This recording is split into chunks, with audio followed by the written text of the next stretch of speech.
Դուք հիմա ինչ հարց եք տալիս։ Չկա որևէ հայ մարդ, ով կարող է մերժել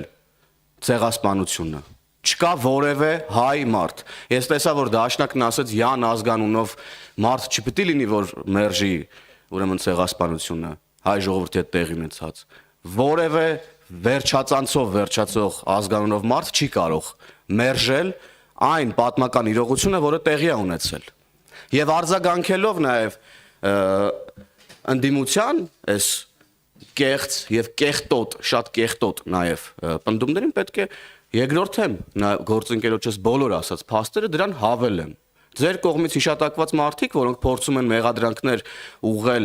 ուրեմն ժողովրդի կողմից ընտրված իշխանությանը հարգելիս ոչ թե փաշինյանական իշխանությանը, այլ ժողովրդի կողմից ընտրված իշխանությանը։ Դուք լրագրող եք եւ խնդրում եմ ձեզ առանձնահատուկ մեկնաբանություններ մի դրեք ձեր հարցերի մեջ։ Ինչպես կարա լրագրողը նստի եւ ասի փաշինյանական իշխանություն։ Դուք լրագրող եք թե ընդդիմադիր գործիչ։ Ես դա եմ ուզում հասկանալ։ Ասեք Հայաստանի Հանրապետության իշխանությունը, Հայաստանի Հանրապետության վարչապետ, Հայաստանի Հանրապետության ազգային ժողովի падգամավոր, որոնք